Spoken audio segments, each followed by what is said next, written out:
What's up, guys and girls? Jonathan here with TLD, bringing you quite possibly the most important meal of the day. Today I'm bringing you the full review to the brand new iPad 2, which comes in two different flavors, white or black. You can pick this up 16, 32, or 64 gigabytes, and you can either choose Wi-Fi or Wi-Fi plus 3G, and choose your poison with AT&T or Verizon. The iPad 2 features a resolution of 1024 by 768 across a 9.7-inch LED backlit display. On the inside of the iPad, we get a dual-core 1 GHz A5 Apple processor. Now, along with the new dual-core CPU, we get dual-core graphics processing. Apple claims this to be 9 times faster. According to benchmarks, it's actually about 6 times faster than the previous iteration of the iPad. The biggest thing here, though, it's actually almost 4 times faster than the new Motorola Xoom. Very impressive nonetheless.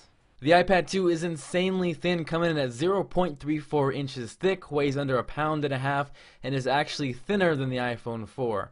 On the bottom of the iPad, you get your traditional Apple 30-pin dock connector, and to the left of that is the much improved speaker. You don't get so much of a volume increase, but it definitely is clearer. From left to right, we get the 3.5mm headphone jack, the built-in microphone, the rear-facing HD camera, which shoots at 720p, 30 frames per second. Just above that is the wake sleep button, and to the right of that is the mute button, alongside with the volume rockers up and down. On the front of the iPad, we get the front-facing VGA quality camera, which you're going to use for FaceTime video chat or photo booth, which will open up right now so you guys can get an example of how it works. The camera isn't great by any means. Don't expect it to replace your Canon or your Nikon, but photo booth is actually a lot of fun. You guys can see me looking like a goofball right here.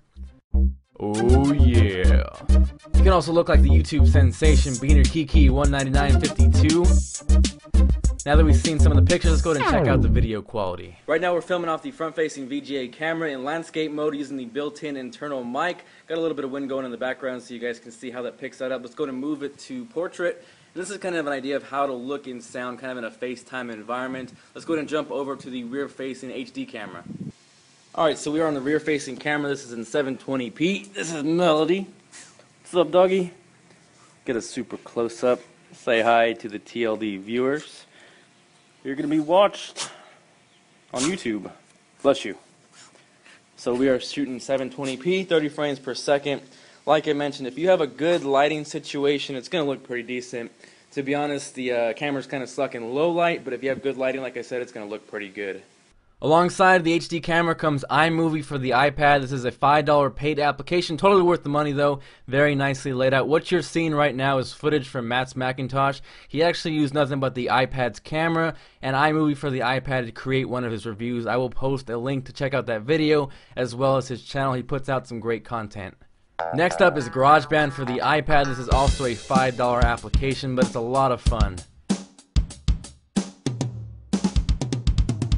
It's also a 8-track multi-track recorder, so you can see how easy it is to adjust levels on the fly.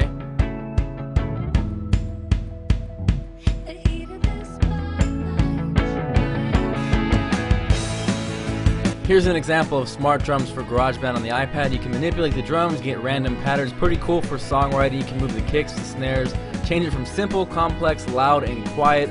Overall, I had a lot of fun playing with GarageBand. Definitely go pick this app up if you got the iPad.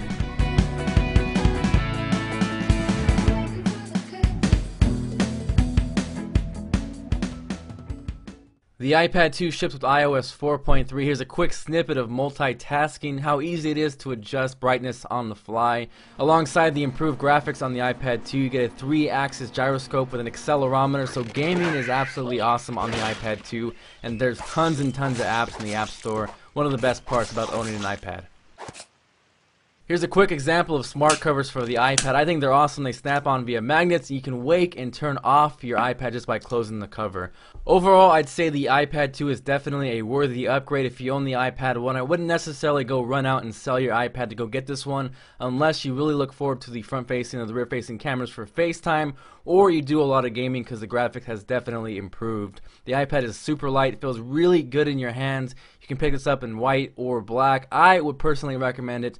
Really enjoying the iPad 2 so far. Thanks for watching this review. Feel free to subscribe if you haven't already.